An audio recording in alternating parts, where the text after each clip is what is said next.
앞으로 한국이라고 하는 나라에 미칠 사항은 뭡니까? 경제 수축기에 앞으로 엄청난 경제 침체, 경기 침체, 장기 불황, 부동산, 주식, 자산시장 급락, 거품 붕괴 이런 것들이 이제 벌어진다라고 보면 맞겠습니다.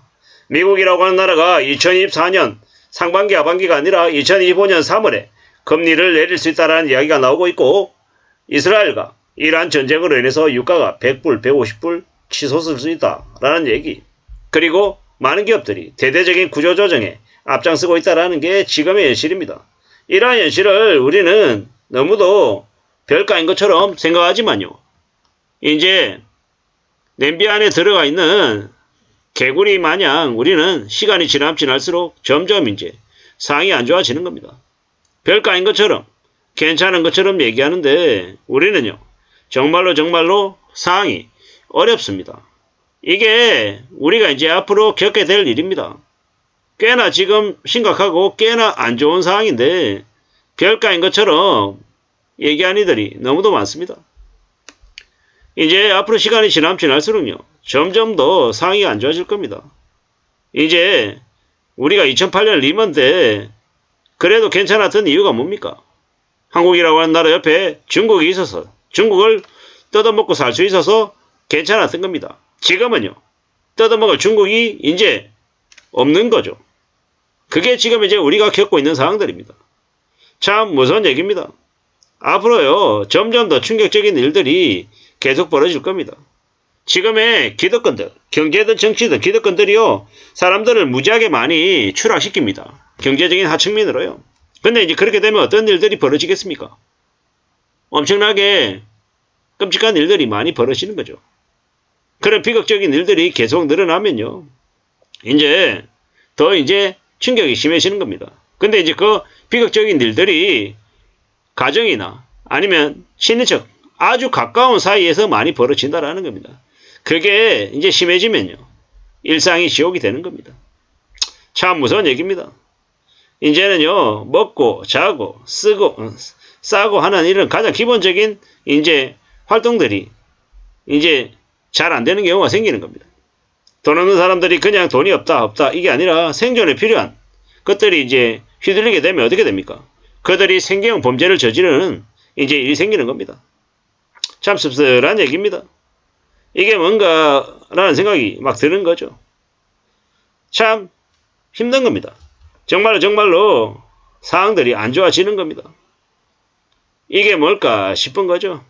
우리는요, 앞으로 더 충격적인 삶을 이제 살아갈 수밖에 없습니다. 이런저런 이제 우려들이 이제 많이 생기는 거죠. 부동산 버블들이 부동산 거품이 터지면 어떻게 되겠습니까? 문재인 정부 때 그놈들이 개막장 짓을 해가지고 집값을 3배, 4배 올려놨어요. 3억짜리 집을 12억, 15억을 만들어놨단 말이에요. 말이 되냐라는 겁니다. 서민들이 사는 저 노원구의 노도강을 집값을 2억, 3억 하던 집을요 8억, 10억을 만들어놨어요. 쓰레기들 전부 다 역적이고요. 그 강화문 사거리에 전부 다 매달아서 정말 능지처참해야 되는 것들입니다. 민주당요. 그것이 뭐 패미이고 지랄이고 있잖아요. 부동산 토건 세력들하고 다 달라붙어가지고 헛짓거리 했던 놈들. 그런 놈들을 다 정말로 배명용으로 다 쳐놔야 됩니다. 지금에 와서 이렇게 엄청난 부동산 거품, 경제적인 몰락, 부채 폭발, 부채 공화국을 만든 게요. 문재인 때 제일 심했다라는 걸 잊어서는 안 됩니다. 사람 좋은 것처럼 허허거리면서 있잖아요. 결정적인 순간에 다 나 몰라라고 놔버리고 대한민국 다 망가뜨린 주범입니다. 그랬던 그 부동산요. 앞으로 어떻게 되겠습니까? 앞으로 참 이제 충격적인 일들이 계속 이제 벌어지는 거죠. 앞으로요. 한국의 경제 성장률은요. 엉망입니다. 엉망. 개판되는 겁니다. 이게 뭔가 싶은 겁니다. 참 씁쓸하고 막막하다라는 겁니다. 이제 원달러 환율이 지금 얼마입니까? 얼마 전에 1,400원까지 올랐죠. 원달러 환율이 그렇게까지 폭등한다는 얘기가 무슨 얘기입니까? 한국의 돈이 가치가 떨어진다라는 겁니다.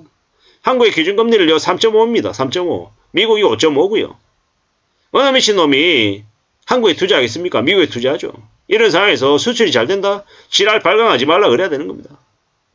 물가가 잡힌다? 물가가 안 잡히죠 당연히. 미국이 5.5고 한국이 3.5인데 한국 내 물가가 잡히면 그게 이상한 거죠. 미친 겁니다. 지금 이제 저지랄 하고 있는데 이게 뭔가 싶은 겁니다. 앞으로요 삶이 점점 더 엉망되는 겁니다. 엉망. 저 이 엄청난 대한민국의 그 엄청난 그 가계부채들 어떻게 하려고요? 가계부채 그렇게 심해지면요 나중에 어떻게 합니까? 나중에 구조조정 해야죠. 가계부채 구조조정이 무슨 얘기입니까? 무슨 얘기? 이제 갖고 있는 재산들 다 뺏는다라는 겁니다. 연끌해가지고 집 사가지고 부자 된 것처럼 5억 벌었다 10억 벌었다 개소리 하는데요. 15억짜리 집을 사서 25억 되면 10억을 벌었다라고 얘기하는데 그건 번 게 아닙니다. 기분만 좋은 거지. 근데 그 15억짜리 아파트를요 대출받아서 한 8억 9억을 대출받았다. 그러면 이제 깝깝해지는 겁니다. 그 8억 9억에 대한 이자 내야 되죠. 원금 내야 되죠. 그게 뭐 직장이 탄탄해져서 그게 괜찮아지면요. 감당할 수 있으면 모르는 얘기인데 감당이 안 되면요. 속수무책으로 무너지는 겁니다.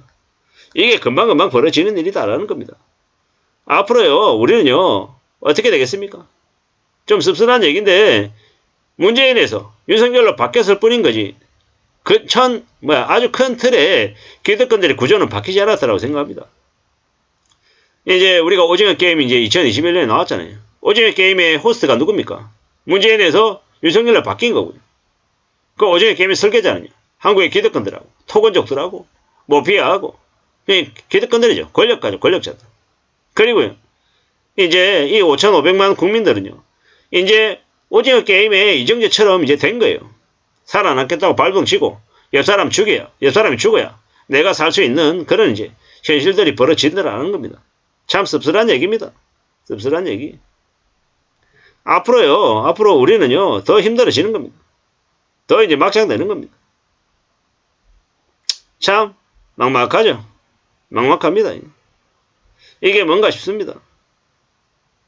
우리가 이제 월급의 30% 40% 50%를 차압당하며 산다 하면 이게 정상적인 삶을 살 수 있겠냐라는 겁니다. 참 무서운 얘기입니다.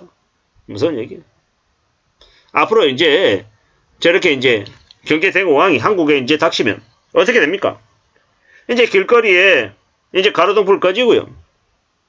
뭐 화장실들 공공시설의 화장실들 시설 지저분해지고 이제 늦은 시각 되면 사람들이 이제 안 다니고 길거리가 조용해지고 뭐 이제 이렇게 바뀌는 거죠.